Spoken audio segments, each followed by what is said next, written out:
what's going on with him. You know what I'm... look at my African-American... Spider-Man? He's a criminal, that's who he is. A vigilante. A public menace. Spider-Man, Spider-Man. Does whatever a spider can. Spins a web any size. Catches these... Miles and Miguel are the most stylish Spider-Men.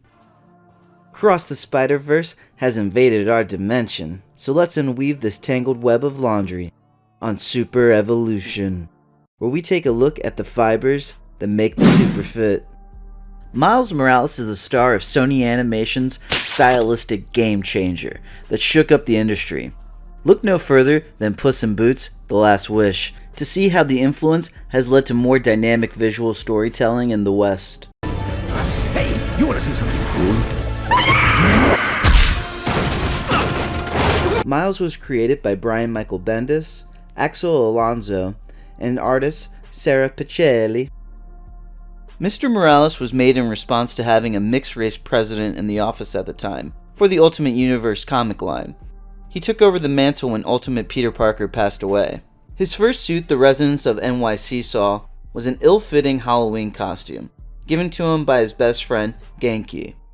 A little offensive to rip the steez off the recently deceased Spider-Man, don't you think? It was retconned in 2018 that he actually wore this off-the-rack suit first at the mall fighting Skrulls. He's got the steel-toed Timbs, Fruit of the Loom sweats, plus that Scarlet Spider-inspired sweater that just so happened to be at the mall. I've seen Philly Bulls wear this exact same fit on the L.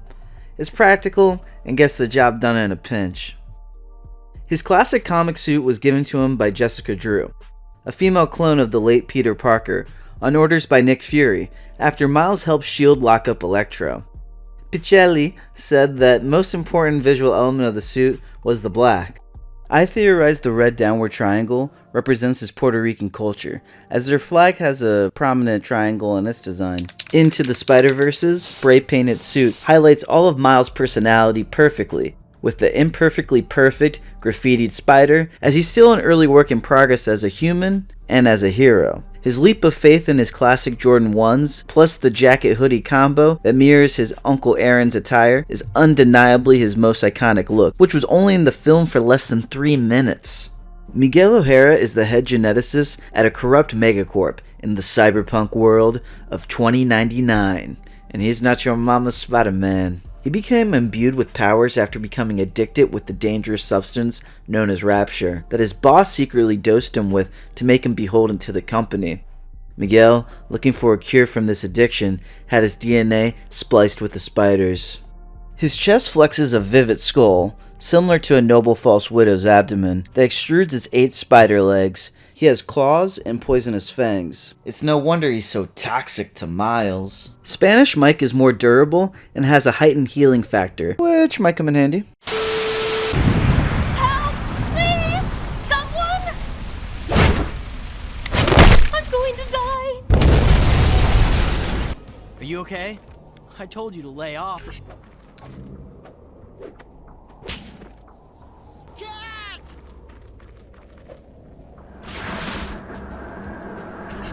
Gotcha.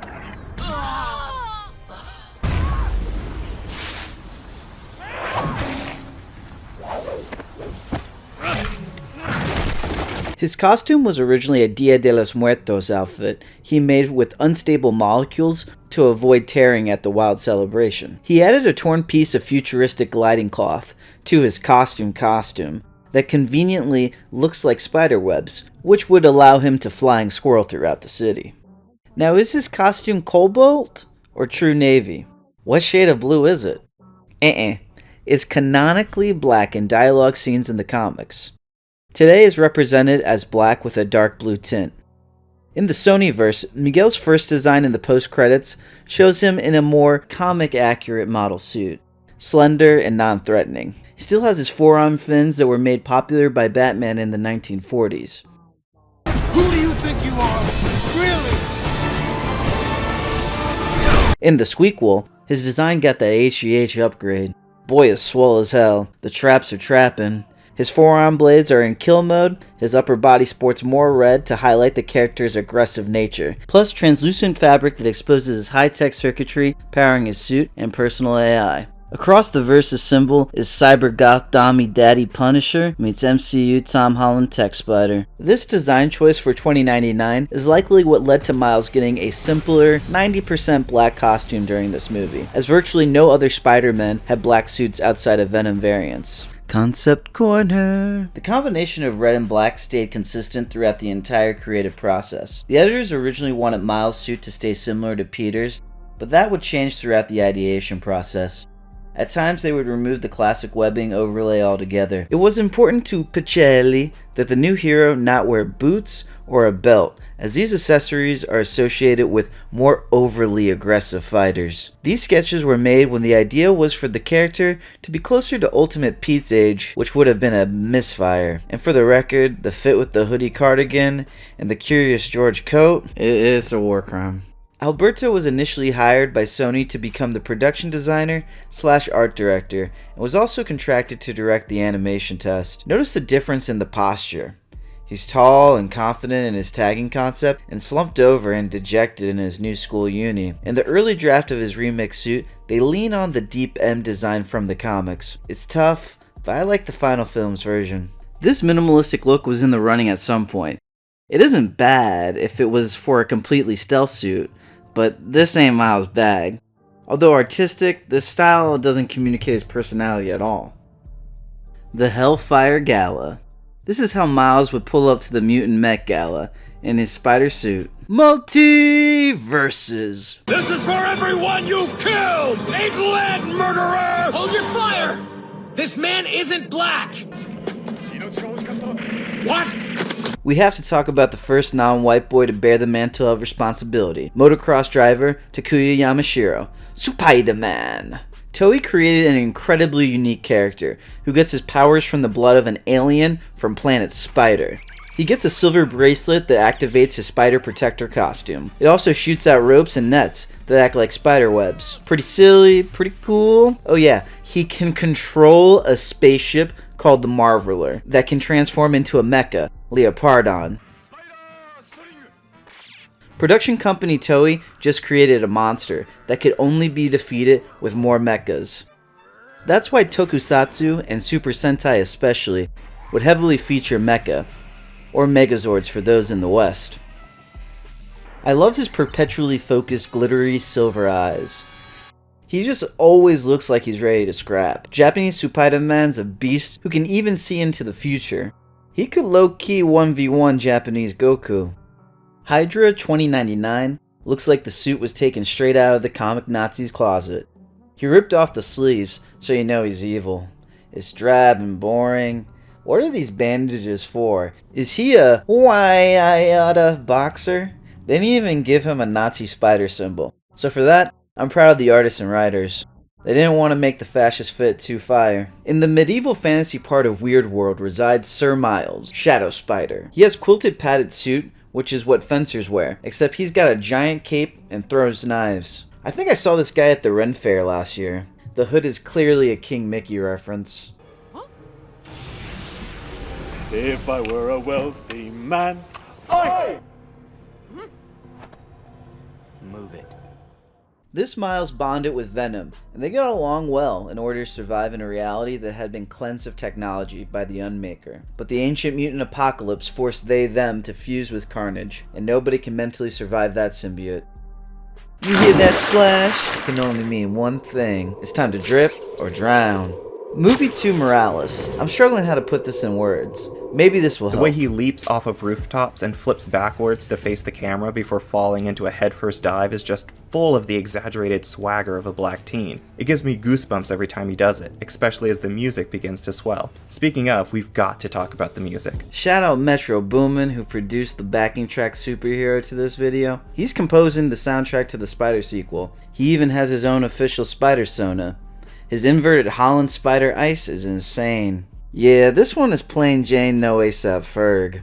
I really like the blood stripe that goes down the length on both sides. The new symbol, which looks like to be a stencil, isn't as raw. and the circles around it is a bullseye waiting to happen. It looks best when battle damaged by claw marks. I'm gonna chill on this one and reserve final drippage until after seeing the film. The white 2099 costume was made by 616 Parker, while Miguel was time displaced. He gave him rocket boots, because I guess they didn't have those in the future, and used the unstable molecules bonded with Kevlar to get a bulkier armor. I don't like it when characters who can make their own suits have someone else do it. Drown. Miles' 10th anniversary suit is drip off the rip. A small spider in the shape of a triangle, and the bottom legs making a reflective double M. The windbreaker with the cords at the bottom that flow in the wind. Spiderweb track pants. This is a relaxed costume compared to the skin-tight spandex he's been wearing. He's also got the Shadow the Hedgehog sneaks on. Come on, man. This shit's bringing a tear to my eye.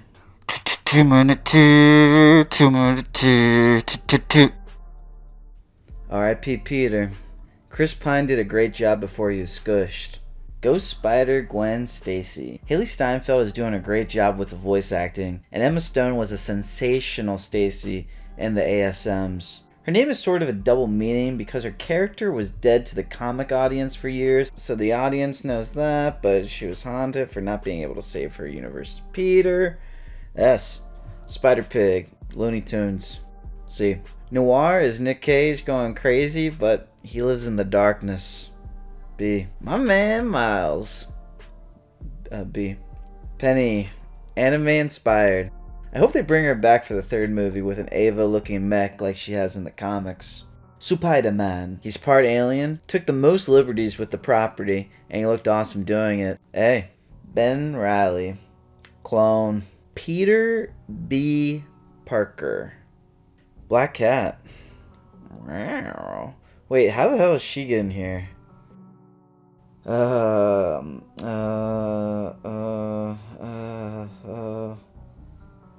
Insomniac Spider-Man for the Sony PlayStation. He's pretty good. He makes you feel like you're Spider-Man. The 90s animated series. Okay, no jokes on this one. This is an easy yes. Unlimited. The Saturday morning cartoon was created to appease a shifting demographic. This was like the 90s character meshed with 2099. It was very weird. Toby. His Parker was a dweeb. Spider-Man legit? He was the first to do it. Andrew Garfield. His Peter was skateboarding, conventionally attractive and cool. But his Spider-Man was amazing. Tom Holland. He dates Zendaya and he's British. Piss off. 2099. Friendly neighborhood in the future? Yeah, right. More like Make sure you double knot him. It's foot action. Miles has 2 official collabs with the swoosh. The Air Jordan 1 High OG origin story features Kirby dots on the red leather mimicking the old school comic printing, a Spider-Man colorway tongue tag, and a clear outsole, since Miles can go invis. For SV2, we have the next chapters, which use multiple different materials across the upper, as if the Jordan was being split between dimensions. Miguel might make a statement in the 08 Gym Red Hyperdunks. These were the state-of-the-art models that the Redeem team led by Kobe wore in Beijing. Maybe there is some hope for O'Hara. The Spider-Verse is starting to close on SuperXevolution. Will you be the hero your reality's neighborhood needs? You can't change the past like the Flash, but you can shape the future. Super Evo.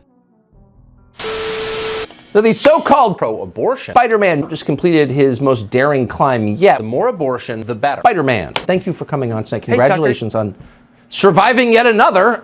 It's incredible. Tell us why you did this. Yeah, thanks for having me on, Tucker. I climb these buildings because I want to show people how to have faith over fear. Abortion is the help and care, and that's the truth. That's why this time around, I'm raising money for a woman named Hope. She's 22 weeks pregnant, and she is partially disabled, and I want to show her that she needs to have an abortion. Did you raise money by doing this? Yeah, I raise money every time, especially by coming on your show, Tucker.